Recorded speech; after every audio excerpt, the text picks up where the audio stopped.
Монгол Улсын боловсролын салбарт орчин үеийн судалгаа эрдмийн зэргийн өндөр иргэн бие сургалтыг дагнан явуулдаг. Судалгааны анхны их сургууль болох Монгол Улсын эрдмийн их сургуулиас 2 эрдэмтэн докторийн зэрэг гойролж судалгааны ажлаа танилцууллаа. Тодорхойлбол тус сургуулийн олон улс судлалын докторийн зэрэг хамгаалуулах зөвлөлөөр эрдэмтэн Ган уяг Япон улсаас Монгол улсад үзүүлсэн хөгжлийн албан ёсны тусламжийн хэрэгжилтийг судалсан сэдвээр докторийн зэрэг гойролж судалгааны ажлаа тус сургуулийн эрдэмтэн доктор профессорудад танилцуулж дүгнүүлсэн юм а. Тэрбээр 1977-оос 2017 оны хооронд буюу 40 жилийн хугацаанд Япон-Монгол хоёр улсын харилцаа зээл тусламжийн үр дүн саад бэрхшээлийн талаар судалгаанд тусгажээ. Ган уяг нь олон улс судлал тэр дундаа Япон-Монголын харилцааны талаар олон жил судалгаа шинжилгээний ажил хийсэн эрдэмтэн юм байна.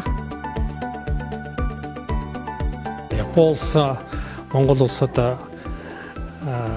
ер нь 1977 оноос эхлээд энэ 17 оны хоорондох 40 жилийн хугацаанд үзүүлсэн зээл тусламжийг би нэгтгэж жоохон дүгнж үзсэн. Тэгээ энэ зээл тусламжийн үр дүн ямар байв? Ер нь энэ зээл тусламжийг үзүүлэх үед бол хүйтэн дэний үед үе байлаа шүү дээ. Социалист орн байлаа 1977 он чинь тийм ээ. Тэгээ тэр үеэс эхлээд өнөөдрийг хүртэл ер нь энэ тусламж үр ашиг ямар байв бэ гэдгийг нэгтгэсэн юм зүйл бол яг энэ дагнсан юм судалгаа бол ховор байсан. Тийм учраас энэ дээр би энэ судалгааг хийя гэж бодож судалгаа хийсэн. Ер нь дэлхийн 2 дугаар дайны дараа Япон улс бол цэрэг армигүй яа гэдэг үнцүүлэндээ заагдсан. Тэгэхээр гадаад харилцаагаа хөгжүүлэхэд бол ерөөсөө зээл тусламж эдийн засгийн хамт ажиллагаа байдаг. Сөрөг тал юу байж вэ? Эрэг тал нь юу байж вэ? Японы үр ашиг юу байх юм бэ гэдэг олон талаас нь харж үзэх юм би.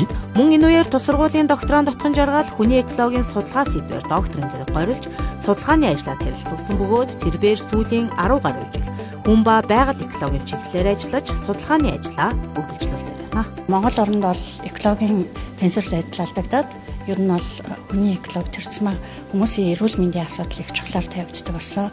Хөрсний бохирдол, агаарын бохирдол, тэгээд өөр одоо уул уурхайтай холбоотой янз бүрийн хүрээлэн бай орчны бохирдолд маш ихээр үүсдэг болсон. Бас хотчлолттой холбоотой төгжрөл, тэгээд хүмүүсийн нийгмийн гаралтай тийм стресс бохиолдлууд маш ихээр бий болдог болсонтой холбоотойгоор хүний экологийн судалгаа Монголд анх үүсэж одоо ер нь судалгаа боловсруулалтын ажилд орж эхэлж байна. Ийхүү докторийн зэрэг гордогч Ган уяг отгон жаргал нарын судалгааны ажилд олон улс судал удирдгын ухааны докторийн зэрэг хамгаалуулах зөвлөлийн гишүүд санал шүүмжлэлээ хийж докторийн зэрэг олох талаар санал хураалт явуулахад зөвлөлийн гишүүд бүгд дэмжиж тэдэнд Монгол Улсын эрдмийн их сургуулиас докторийн зэрэг олох шийдвэрийг гаргалаа. Ингэснээр Монгол Улсын эрдмийн их сургуулиас 2020 оны отгон докторууд төрөн гарсан юм а. 2020 он бол Монгол Улсын эрдмийн их сургуулийн хувьд маш их тийм баялаг сайхан жил өнгөрч байна. Үүний өмнө бол бид орчин үеийн шинэлэг чиглэлээр олон шинжилгээний зааг дээр судалгаа хийсэн 20 гаруй эрдэмтнийг бол бэлтгэн гаргалаа. Эдгээр эрдэмтдээр бол ерөөсөө салбарт анхдагч болж ирж байгаа. Тэдний одоо дамжиж Монгол Улсын хөгжил, Монгол Улс төдийгүй олон улсын түвшин монголчууд бид санаачлахтаа идэвхтэй нэр хүндтэй ажиллах юм сайхан боловсролч бэлтгэж гарч байна гэж би баяртай байгаа. Монгол хүнээс гадна бид нар бол магистрийн бизнесийн удирдлага, нэгтлэн бодох бүртгэл хөтөлбөрүүд бол маркетинг технологи чадлаа гоо мөн одоо гадаад шинжилгээний докторийн хөтөлбөрийг даахтаа орчихсон байна. Жишээний ерөнхийд бол их олон ажилттай байна. Ялангуяа бид ч судалгааны их сургууль. Судалгааны их сургуулийн хөгжлийн чиг хандлага бол ерөөсөө хүн төрөлхтний үед олдож байгаа асуудлуудыг эрдэмтдийн хүчээр шийдвэрлэх юм байгаа шүү дээ. Зөвхөн нэг үсгийн хар хязгаарлалт ямар ч боломж байхгүй. Энэ утгаараа бид бол олон улсын нэр хүндтэй эрдэм шинжилгээний байгаль сургуулиудтай холбоотой тогтоохын дээр онцгой анхаарал ажиллаж байна. За жишээлх юм бол одоо энэ жил бид хятадын нэг үсгийн зам олон улсын академи Бохагийн их сургуультай нийлээд өндөр иргэн бие сургалтыг яаж одоо өндөр түвшинд явуулах вэ? Орчин үеийн судалгааг яаж хамтарч хийх вэ? Энэ асуудлаар бол маш том хэмжээний гэрээ байгуулсан. Амжилттай сайн явж байна. Мөн одоо бид нар маргааш бол Оросын холбооны улс бол шинжилгээ, боловсрол, үйлдвэр, бизнесийн том төвд болж байгаа. Энэ 15 төвтэй болно гэж бодож байгаа энийг эхний 5-д орсон Кузбассын боловсрол шинжилгээний төвтэй бид нэр одоо гэрээ байгуулж цааш тавтай ажиллагаа хийгдэж байна.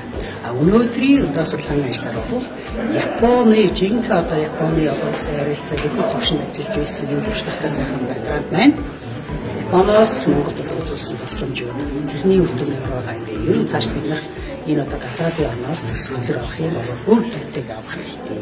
Зөвхөн зогсож чаддаг байх хэрэгтэй. Ашигтайгаа яа гэдэг. За тэр хэвтэ төршлөөр чи ухаантай газар ухаантай хөдөлгөөн шинжилгээний үндэслэлтэй явдаг газар бол маш үр дүнтэй төсвөлөр ашиглаж байна. Монгол харамстай ихгүй байна. Ганц нэг том одоо энэ толгойн төсөл нь бол одоо хүртэл маргаантай тэр мэдээ боловсруулж байгаа чадаагүй л гэж өнөөдөр ч гэсэн тэр явдлыг бичиж байгаа. Саяхан бас манайд чинь ээд боловсрол хэлбэрт Азийн хөгжлийн банкны санхүүжилтээр хэрэгцсэн төслүүдийн чиглэлээр бас судлаач гарсан. Энийг одоо дүгнэлт мөн л адилхан үр дүн маш багтай. Асар их хэмжээний хэрэггүй юм зарцгаасцсан ийм байгаа учраас энэ одоо Монголын өөр нэмэгдлийг халган жахын оронд зогсоод өөр ус шиг өстэй бодлоготой байхын тулд эрдэмтэн хэрэгтэй байх. Энэ тал дээр бол манай санаачлагтай ажиллаж манайхаас гарч ирж байгаа юм гэдэг. Хэд төвшний чадaltaй боловсруулж байгаа гэдэг нь огт хэрэгцэхгүй.